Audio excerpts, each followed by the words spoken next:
everybody, to the September 6th Father, Son, and Holy Sport NFL show. I'm G-Man. There's T-Money from Bengal Country. What's up, T?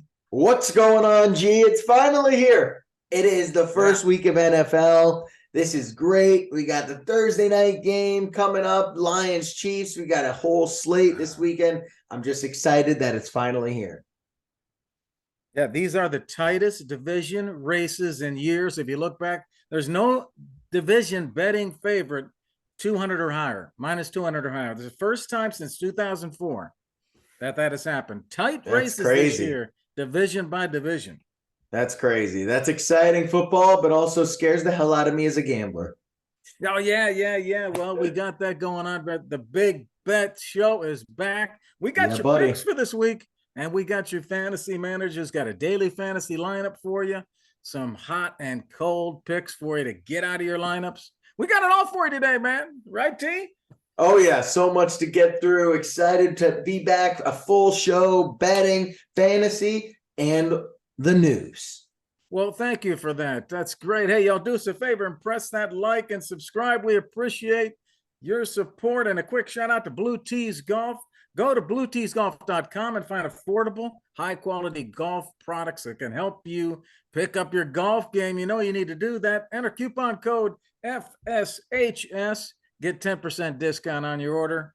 Go to blueteesgolf.com. Let's go to the Ross Rundown first to go around the league, talk about the NFL, T-Money. Let's start in Pittsburgh, T-Money, with the Steelers.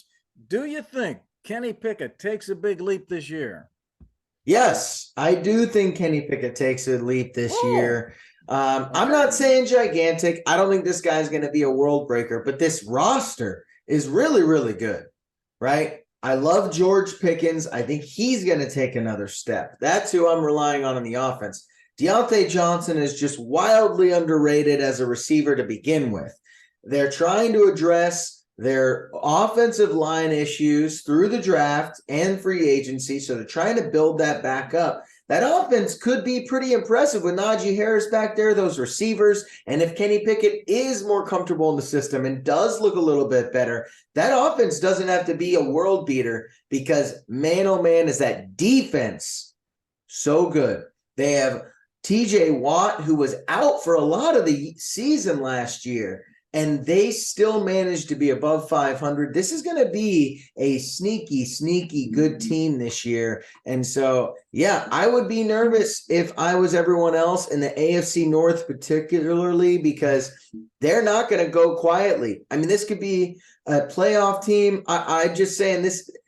They're going to be a really, really good team, I think. And it doesn't need to be Pickett taking a gigantic leap this year. Just being competent last year. They won over 8 games. So watch out, man. Watch out.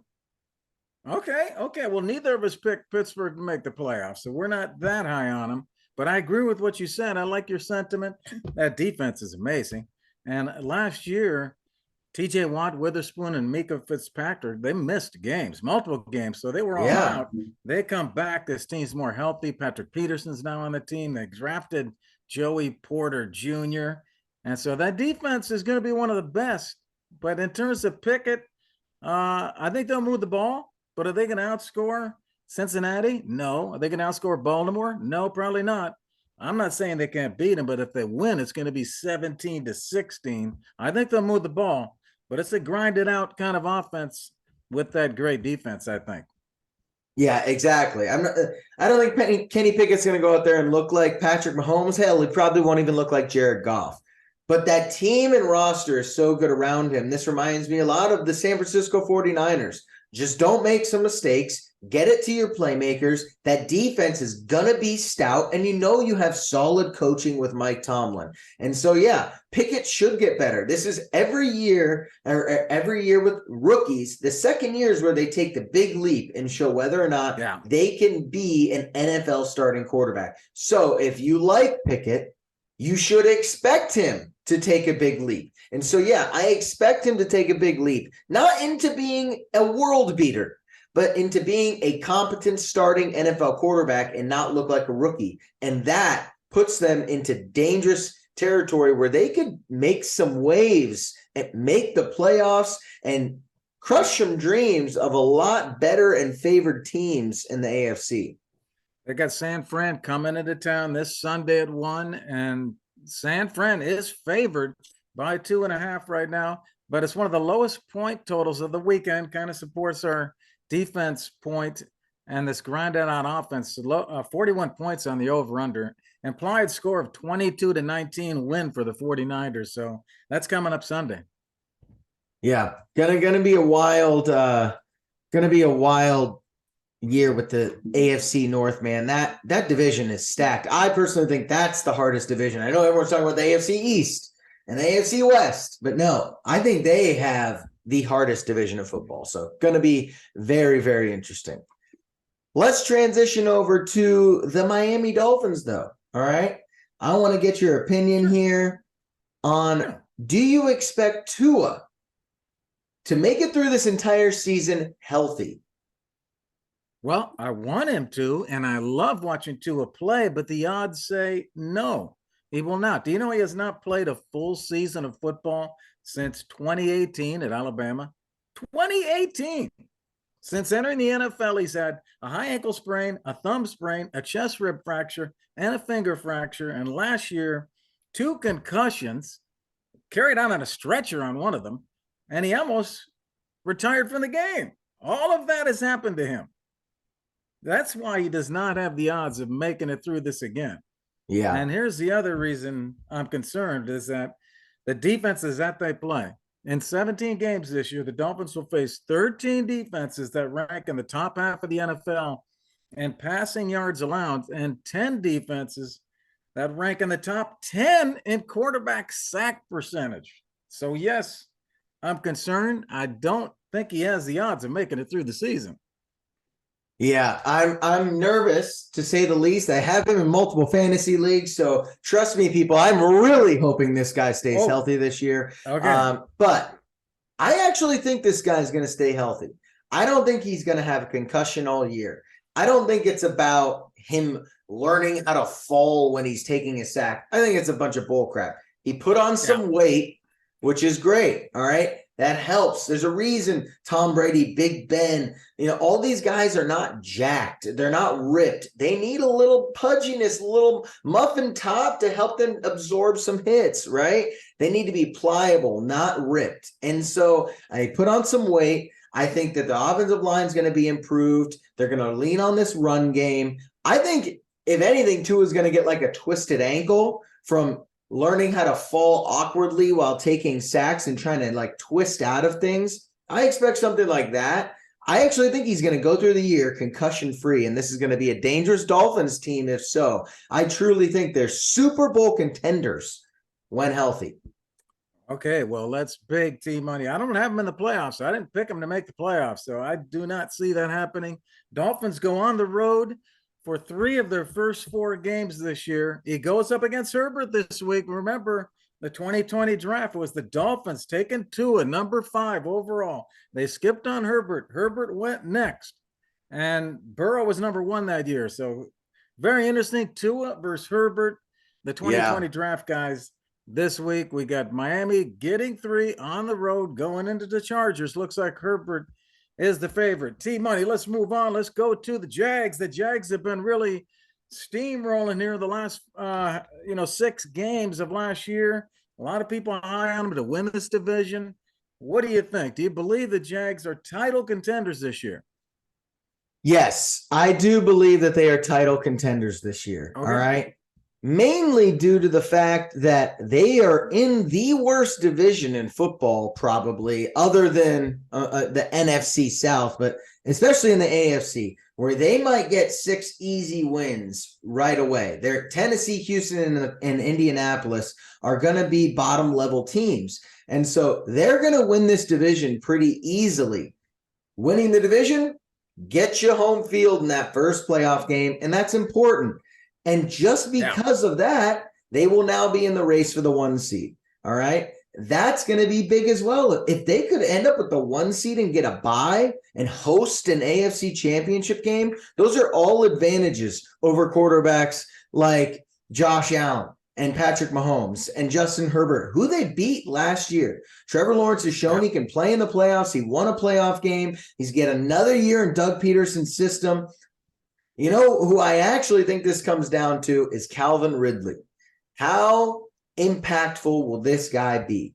A defense might be a little leaky, but if they can keep up scoring with the other teams, like I said, the Patrick Mahomes is Justin Herbert's, then they're going to be okay. And I think Calvin Ridley's the key to this, unlocking an offense where they have an elite option and taking away and forcing teams to double or take away half that field. I think Calvin Ridley is the linchpin to this. And because of the division, because they may get the 1 seed, that makes them title contenders. If you can make the AFC Championship game, you're considered a title contender to me. And so, yes, even in this crazy AFC, Trevor Lawrence and the Jags should be considered title contenders. I'm with you, man. I agree with you there. We both have picked them to win that division. Doggone the Titans. I had bet the Titans before the season started last year to win that division, and they blow it with a few games to go and let the Jags in. The Jags take the title. Doggone you, Titans. And this year I'm picking the Jags to win, so who knows what might happen this year. But Jags go 9-8 last year, get into the playoff. The Titans miss out.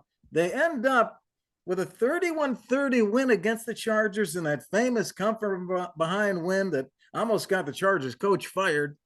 And then they went against the Chiefs, and they were competitive, 27-20. They lost, but yeah, great finish to the season. I agree with you, man. They are going to win that division, and because of that, they're in the playoffs. They're going to be better. They got a better team this year for some of the reasons you just mentioned there. So I like them, man. I like them this week. They're favored by 5. They're at Indy Sunday at 1:00. So I'm looking forward to that.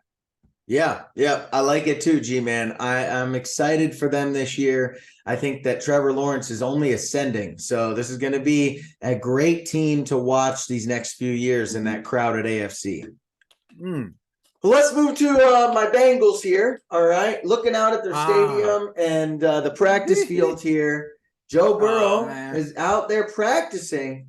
But should he play week 1 without a contract in hand and signed? Yes, he will play. And yes, I think he should. This guy's a competitor. He's too much of a team guy. The contract's important, but it's not on the top of his list. He has said that. Zach Taylor has said basically the same thing. If they're going to work this out, and I believe they will. Joe Burrow's his own cat. You like that? Cool cat, Joe. Joe's his own cat, T-Money. You know, you got to have some of these slogans here if you want to do a podcast. You know what I'm saying? Joe Cool, the cat. And I believe that he's going to be in this game. He's going to be playing tough, man. Hey, he has led the Bengals to the Super Bowl and AFC Championship games in the past 2 seasons. We mentioned he was that number 1 overall pick in that 2020 draft. Threw for over 4,000 yards, 35 touchdowns, 4th place finish in the MVP. This guy's a stud, baby. Come on. They're going to give him his money, though. Herbert got his money. Lamar got his money. Jalen got his money. Joe's money's coming. Maybe within the next week. Who knows? This thing could happen. But, yeah, he's playing, man. Yeah, this will be interesting. I agree with you. I love Joe. And because of that, I know he's a good guy. Like, he's going to play. There's no way he doesn't. Supposedly, he has a contract offer on the table now officially from the Bengals. He's going to reset the market. And he's going to hold this Bengals franchise feet to the fire, which I like. They need to light a fire under this owner's ass who hasn't done anything in the past decade or so. So I'm excited for these guys. And, you know, I hope he gets this contract. We got to keep this guy happy in Cincinnati. It's changed our city. It's made our team exciting.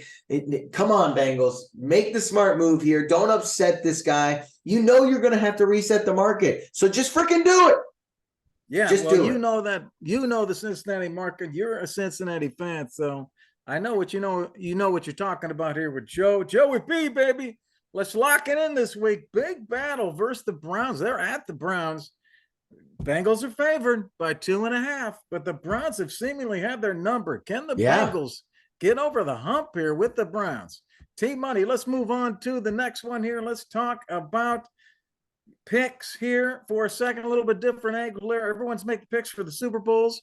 Sometimes we always hear the same things. I want you to give me your biggest sleeper team of the year that no one's talking about. Yeah, sleeper team here. I'm going to throw a first one at you is the Seahawks in the Super Bowl is a very realistic option. I'm just going to start there. I know they're not a big sleeper because everyone expects them to make the playoffs. They made it last year. They're going to be dangerous in that NFC. I'm just saying. But the real sleeper team for me that I'm going through and looking at stuff people aren't talking about that aren't favored to make the playoffs, and I'm looking at the Washington Commanders. Oh, now we're picking two? Now we're picking two. No, okay. Oh, yeah. I'm pulling a Gary. I'm pulling a Gary. Oh, now you're pulling this is a G-Man thing. I'm saying everyone expects the Seahawks to make the playoffs. I'm saying they could make the Super Bowl. That, I think, is a sleeper pick. And then this one is true sleeper. No one is talking about them. That's the Washington Commanders. I'm telling you. They have a phenomenal defense. All right. Okay. If Chase Young ever becomes Chase Young, they could be even more elite. The offense is solid. Jahan Dotson's supposed to be a stud. Terry McLaurin, Logan Thomas is healthy. They're good. They have two solid backs, great offensive line. The only question is Sam Howell. And supposedly he's looked great in practice.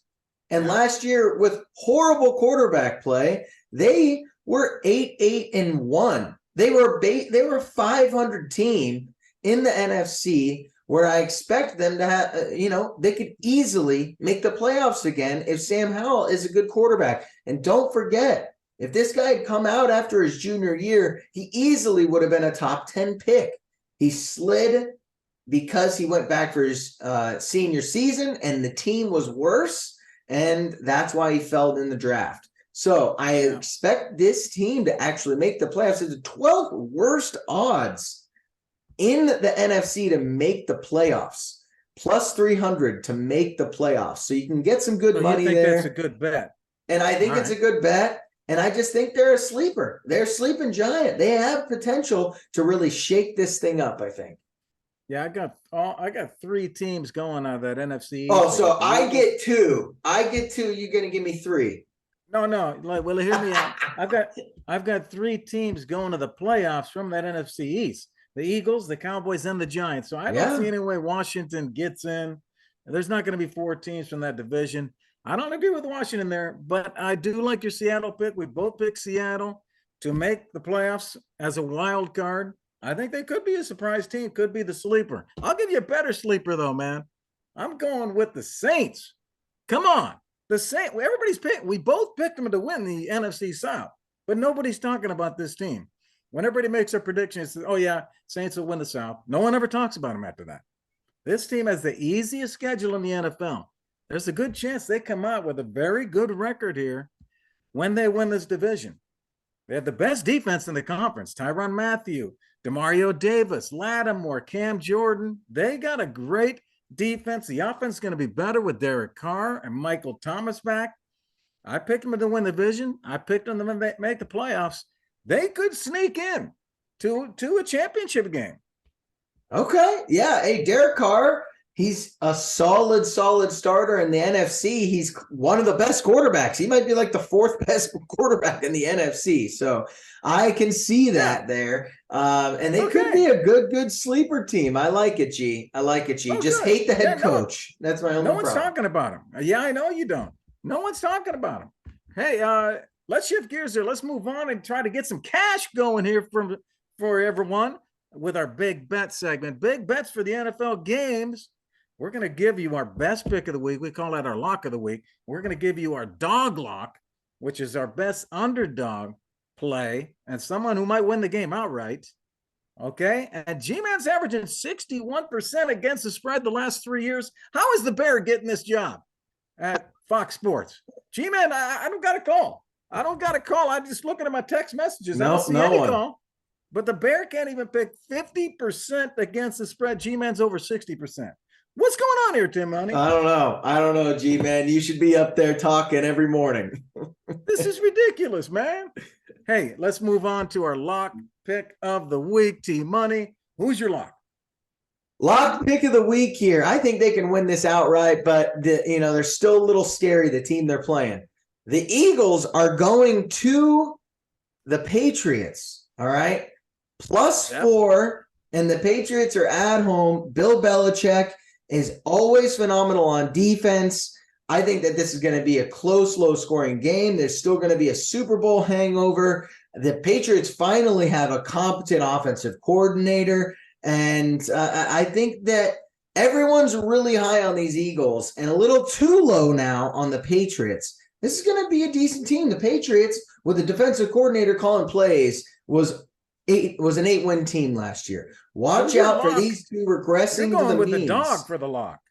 I got a bunch of underdogs this week, man. I think there's a ton of teams out there that the line is a little sketchy to me. And so I think this is more of a pick 'em game, in my opinion. And so if I'm getting 4 points, I will take those. I think it's going to be a close game, something like 23-21. Eagles sneak out of there with a win, but the Patriots could easily win this in my mind. Yeah, I'm showing 3.5 on my site right here this morning, but get that half a point or the 4 if you can get it. That would be a nice little grab there, getting over 3 points. Yeah. Hey, I'm going to move my lock pick of the week to Lucas Oil Stadium in Indianapolis. We just talked about them. Jags versus the Colts Sunday at 1. And, I'll give you some stats here. Since 2008, Indianapolis is 1-13 against the spread in week 1. Did you know that? Over the last 20 years, they're the worst NFL team in their season opener against the spread. They're also not good against the Jags. Indy's 14-24 against the spread versus the Jags over the last 20 years. Trevor Lawrence's last 4 games of last year, 4-0 against the spread. And I like that Jags defense, D-Money. They're going to shut down the Indy offense without Jonathan Taylor. Give me the Jags. 5-point road favorites on Sunday over Indy without JT for our lock pick of the week. All right. I like it. I do think that was on my radar. Just 5 points was a little too much for me, but I like it. All right. Okay. Good. My dog lock pick of the week. I've been riding this team all year. I've said that they can win this Super Bowl, and that's the Dolphins. All right. They're on the road at the Chargers. They're +3 here.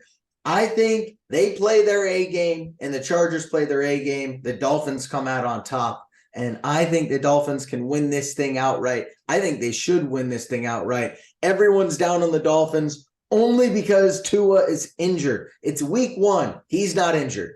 Let's see him out there healthy. He had the best passer rating in the NFL when healthy last year. This team could win every game it goes into, and I think they will. So Dolphins +3 getting the points. Dog lock of the week. Okay, that's good. That's good. I don't mind that one. Let's go to G-Man's dog lock, and I'll give you just a summary. Steelers at home as a dog. Come on, man. San Francisco traveling to Pittsburgh. Do you know San Fran is 1-5 against the spread in week 1 under Shanahan? Shanahan's 2-4 in his week 1 games, straight up. He's lost 4 of them. San Fran's 10-11 against the spread as a road favorite under Shanahan, not even a winning record against the spread. Meanwhile, the Steelers have a 4-game against the spread streak entering into this season. It's the longest of any team in the NFL. They're playing well against the spread. They've won 3 straight week 1 matchups under Tomlin. 3-0 straight up. They're also 64% as an underdog under Tomlin. Tomlin is the bet here. Give me the Steelers at home as the dog. +2.5 on Sunday afternoon. My dog lock pick of the week. I love this, G-Man. I am all over this too. I have already bet it. I love this one. This might be the one I feel most conviction about. I don't know why I didn't go with it as well. It is my number 2 dog lock of the week. I love this pick as well. So great pick, G. But while we're talking about G-Man's picks, we got to get to the best part of the picks and the bets show, and that's G-Man's player prop of the week. What do we got for your player prop of the week, G-Man? Well, I got 2 props for you. I mentioned those Jags. I got ETN here. ETN over 56 rush yards. Do you know 5 of the last 6 games, ETN has been over 62 yards rushing? 5 of the last 6. I think he's going to go over that 56 rush yards. Go with ETN there. At quarterback, I like Jared Goff. Under 0.5 interceptions. You might say, well, he's going to throw an interception. No. Do you know the last 9 games in a row, he has not had an interception? No Chris Jones on defense. Yeah. The pressure rate is significantly different from that Kansas City defense on the quarterback without Chris Jones. He could be sitting back there. I think he's going to have time. No interceptions. Go for the under 0.5 interceptions with Jared Goff. I love it. I love it, G-Man. Hey, love that. Love that. Hey, so let's move on to fantasy. Let's help our fantasy managers here. Boom.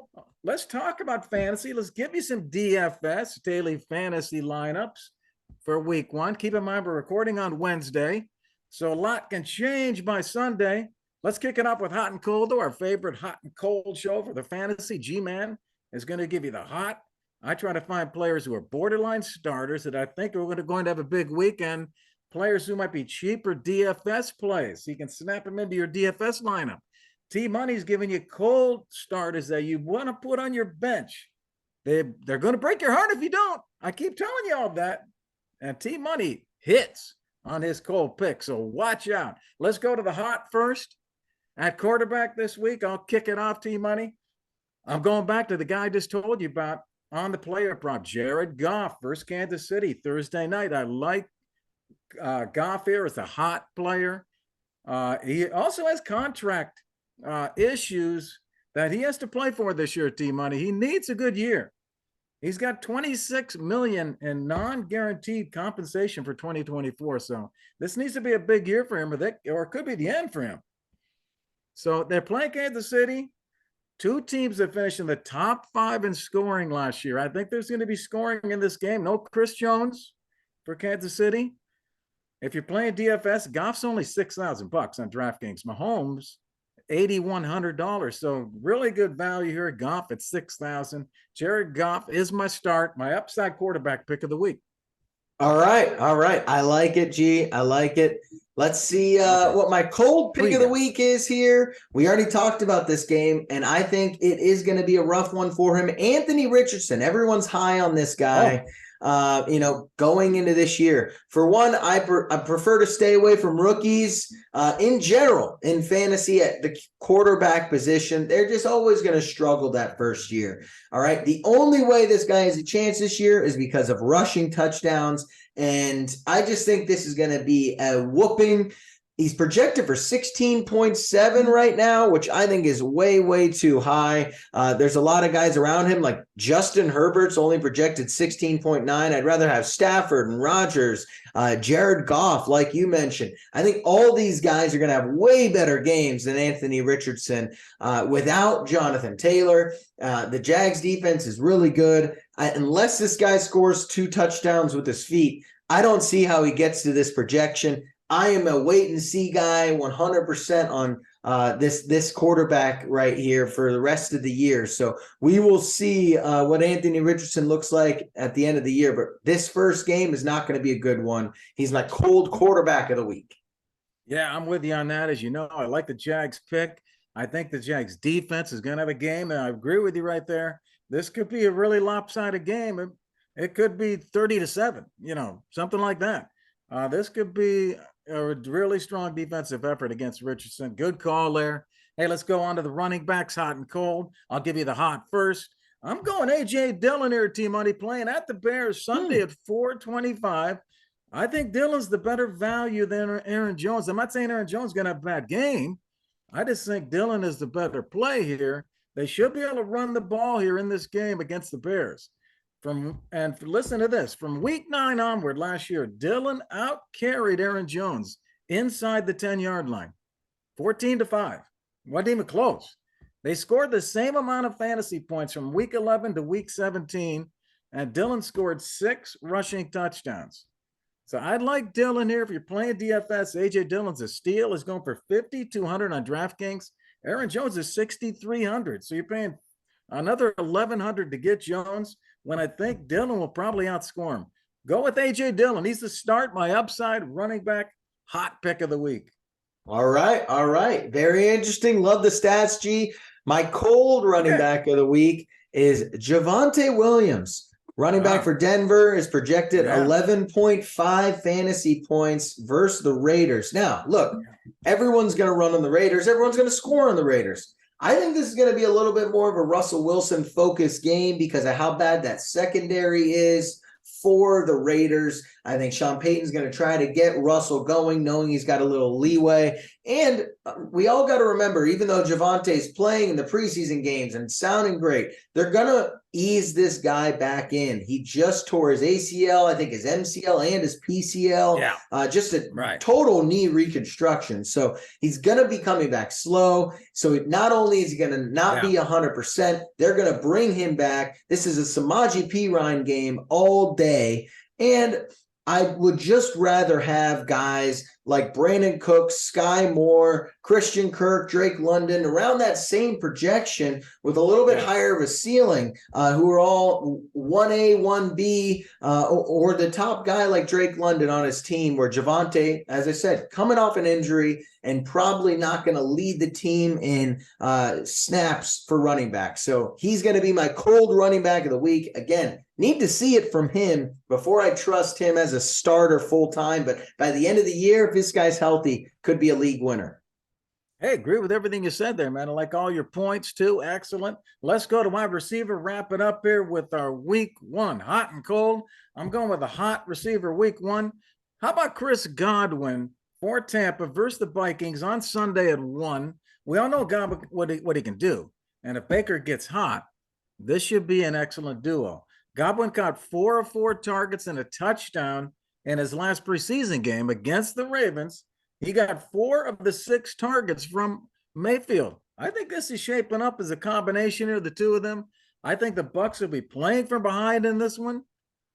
Godwin could rack up the points. I'm going with Chris Godwin as a start, my upside wide receiver. Pick of the week is only $5,900, below $6,000 on DraftKings. Good value here. All right. I love Godwin this year. I think he's going to have a big year in fantasy. My cold quarterback or wide receiver, of the week is DJ Moore. All right. I know a lot of people are high on him after watching him in the preseason. Let's remember he caught one pass that was a screen and took it to the house. I'm not sold on this combination yet. I love DJ Moore. I love DJ Moore. He's played with horrible quarterbacks his entire career, and he's shown out. But it's a little bit different here. Justin Fields is more of a runner than he is a primary thrower. And they're playing Green Bay. And Green Bay is being wildly underrated this year as a team. I think they're going to make the playoffs. I think their defense is one of the best in the NFL. I think their offense is going to be able to keep the ball with that great offensive line and run game. It's going to be a slow game. And I just don't see how DJ Moore gets 12.7 points here. Even with a touchdown, I could see him catching a touchdown and having 2 catches for 20 yards and a touchdown and still not meeting his projection. He's ranked ahead of guys like Drake London, Christian Kirk, Brandon Cooks. I'd rather have these guys. Mike Williams is right around the same as him. I think he's got a much higher ceiling. That guy could score 25 points and it wouldn't surprise me. So when you're looking around guys in that area, DJ Moore, I would sit this week because I believe he's going to be the cold wide receiver of the week. Okay, watch out, man. T-Money knows what he's talking about there. Watch out here. So T-Money picking his cold. I gave you 3 hot. T-Money gave you 3 cold. T, I'm going to ask you one more question, a take or mistake, before we wrap it up with my DFS lineup. Take or mistake. One question for you, T-Money at wide receiver. I'm going to ask you a surprise question. You don't know who I'm asking? How about Courtland Sutton? Courtland Sutton coming off a disappointing season.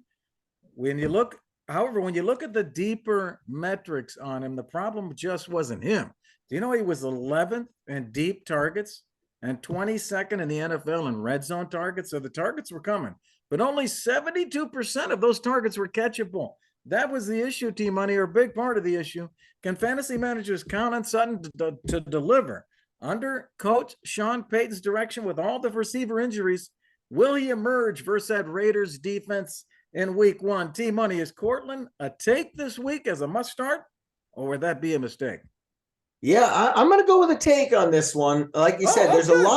there's a lot of wide Okay. receiver injuries on that team, and I think that he's going to be the focal point of that wide receiver core. And the Raiders' defense, especially their defensive backfield, is horrible. So I think he's going to have a big day. I like Courtland Sutton. That is a take for me.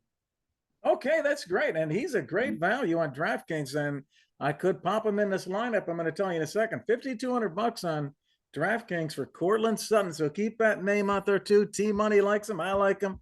I don't have him in my DFS lineup at this point because I didn't know what T was going to say. But here's my DFS lineup. We're going to wrap up the show here.